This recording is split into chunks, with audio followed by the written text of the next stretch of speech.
No Olho Vivo de hoje, nós recebemos o professor João Paulo Oliveira, que vem aí ganhando notoriedade com a sua metodologia criada dentro aqui do Instituto Federal da Paraíba, IFPB Campus Cajazeiras. Professor, seja muito bem-vindo ao nosso programa Olho Vivo. Boa tarde. Boa tarde, boa tarde. Obrigado pelo convite e, assim, muito satisfeito pelo reconhecimento que a gente tem, principalmente de ser uma metodologia que nasceu aqui na nossa cidade, na nossa região, e que na tarde de ontem nós fomos pegos de surpresa quando o governo da Inglaterra e a SaferNet decidiu compartilhar essa metodologia não só com os professores do estado, do país, mas de toda a referência internacional para que seja uma metodologia que seja, digamos, praticada também em outras regiões. Professor, e quais os principais pontos dessa metodologia? Essa metodologia ela nasceu dentro da disciplina de cidadania digital. A disciplina de cidadania digital ela busca exatamente oferecer um currículo que prepare os nossos estudantes para o uso seguro, responsável e ético, e principalmente positivo das tecnologias, né? Porque não adianta a gente só proibir. Por exemplo, agora a gente está discutindo o uso ou não do celular dentro da sala de aula. Mas vem cá, e fora da sala de aula? Como é que esse estudante ele vai se comportar usando essa ferramenta? Então, quando a gente traz esse currículo para discutir isso com os alunos, que foi exatamente onde a gente buscou a nossa metodologia, o que é que ela se baseia? A gente pega esses problemas que é abordado dentro da disciplina de cidadania digital, por exemplo, a gente vai tratar sobre bem-estar emocional, comportamentos digitais, segurança, uso excessivo de telas, e principalmente a privacidade desses jovens e adolescentes. Então, a gente tenta discutir isso e o que é que a gente trouxe de benefícios em cima desse currículo? A gente trouxe exatamente aliando o pensamento computacional, que é o quê? São as maneiras criativas que a gente tem para identificar um problema e buscar soluções a partir de diferentes competências. Então, junto a isso, a gente aliou o quê? Ao Design Thinking.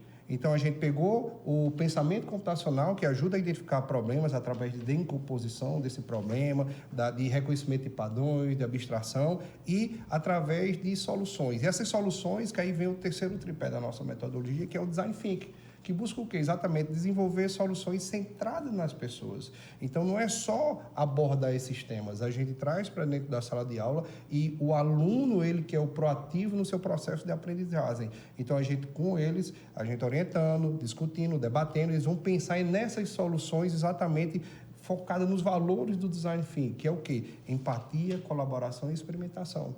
E o mais bacana dessa metodologia, que não só com o aluno do ensino médio que nós desenvolvemos esse trabalho, a gente trabalha com soluções também para os alunos do ensino superior. Tanto que o problema inicial que foi reconhecido também era a questão que deu uma repercussão nacionalmente. Nasceu aqui através de um artigo que nós escrevemos em agosto do ano passado, que foi um alerta sobre os pais, exatamente discutindo a questão dos jogos de azar, o famoso jogo do tigrinho, onde a gente alertou a pais que isso não é só um jogo, né? E isso nasceu exatamente de uma discussão dentro de sala de aula com o aluno. Por quê? Como foi que apareceu essa problemática, professor? Porque durante a primeira prática que a gente faz dentro de sala de aula, é algo que foi, até certo ponto, esquecido por muitos estudantes, até mesmo não foi ensinado aos estudantes, como técnica de concentração e estudo. Então, antes de simplesmente eu proibir o uso do celular, eu tenho que dar instrumentos para que aquele estudante ele possa criar meios de ter maior capacidade de concentração e estudo. Até que nesse momento, quando nós estamos lá, e detalhe, são os estudantes que trazem essas metodologias, eu simplesmente não dou, porque eu simplesmente se eu dar, eles não vão entender. Então eu trago para o contexto deles e eles vão lá pesquisar, praticar e compartilhar esse conhecimento com os outros alunos. Então, diante dessa discussão, dessas práticas e técnicas, foi que surgiu um problema, onde um aluno chegou até conosco e perguntou se essa técnica poderia ajudá-lo a ele parar com o jogo do tigrinho. Foi a primeira vez que eu tinha sido abordado, porque para mim não era um problema. Assim como milhões de pessoas hoje, a gente acha que os jogos de azar ainda não são um problema, mas não, nós estamos passando uma grave crise que eu chamo de epidemia invisível, onde nós temos milhares de pessoas que estão aí viciadas em jogos de azar e perdendo até certo ponto, tirando a sua vida, porque elas se veem completamente, digamos assim, afundadas dentro desse problema. Então, esse aluno nos abordou, então vem cá, vamos foi onde fomos entender, fomos investigar, né, entender o porquê que esse problema está acontecendo e junto com os alunos a gente foi discutir as soluções para que pudéssemos exatamente tratar essa questão. E eles que propuseram, isso que é o mais bacana da metodologia, eles trazem as soluções com base na realidade deles. Então, eles propuseram N soluções. E dentro dessas soluções, o que é mais bacana foi quando eles identificaram que a primeira abordagem relacionada a esse tema de jogos de azar não é na adolescência, e sim muito antes da pré-adolescência. Lá, já na 7ª, 8ª, 9º ano, eles já são inseridos nesse contexto de jogos de azar. E eles, não, professor, não é aqui que nós somos abordados, é muito antes.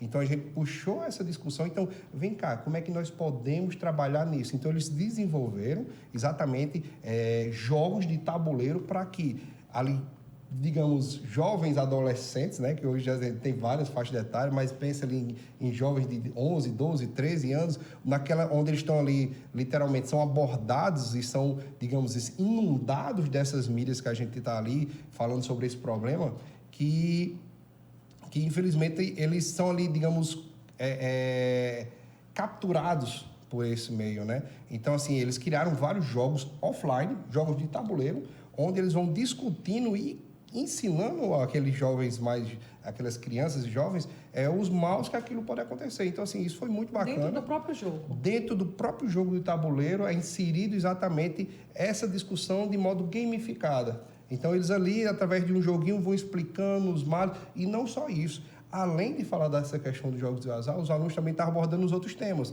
como exatamente o bem-estar, o uso excessivo de telas, né?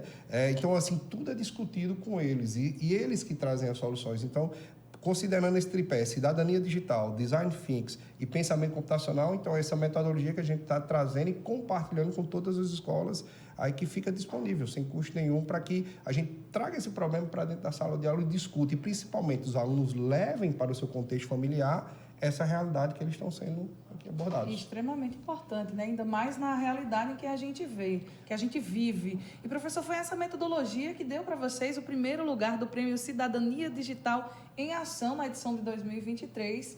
E você, depois desse prêmio, né, você percebeu algo diferente em relação à projeção do projeto? Na verdade, não. Em 2023, nós tivemos as práticas foram outras, né? Em 2024, esse resultado de ontem já foi de 2024. É o 2024. Então, a gente já tem um novo projeto. E isso digamos, uma evolução do primeiro projeto. Que foi em 2023. Em 2023. Então, essa de 2024 que nós recebemos agora, recentemente, foi exatamente a menção honrosa do governo da Inglaterra, junto com a SaferNet, exatamente sobre uma prática que eles estão certificando. Essa prática é certeira, pode usar, pode compartilhar, e é o que eles estão fazendo agora nesse momento, né? Até, digamos assim, nós não ganhamos esse ano, mas, na verdade, porque a ideia é exatamente compartilhar. Então, nesse caso, ficamos entre as 10 soluções do país também, tivemos essa menção honrosa pelo governo da Inglaterra, como práticas que devem ser adotadas pelas demais escolas do Brasil e também no mundo, né? A partir de então, nós estamos fazendo agora parte de um repositório com a SaferNet, onde os professores podem se inspirar nessas práticas e adotar em sala de aula. Então, a metodologia construída, criada aqui no IFPB de Cajazeiras, está sendo compartilhada para o mundo inteiro. Sim, agora fomos lá agraciados com essa honra de poder compartilhar com os outros professores.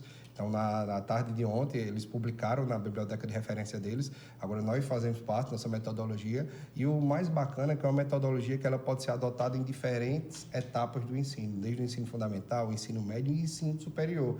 Então, isso nos deixa muito honrados e esperançosos, né, que alguns resultados começam a surtir, né? Que esse é o objetivo da gente, é compartilhar conhecimento. Além do senhor, tem mais algum educador que encabeça essa metodologia? Não. Fomos só nós mesmo que trabalhamos. Sem seus alunos. Eu digo trabalho. Nós, porque, na verdade, é um trabalho compartilhado com meus alunos, eu costumo dizer. É muito interessante, professor, a gente percebe, enquanto já fui aluna, né, do ensino médio, quando a gente tem um professor que ele incentiva e que ele traz para a gente problemas para que sejam resolvidos dentro da sala de aula, a gente vê a construção de algo, por exemplo, a metodologia criada pelo professor junto com sua turma.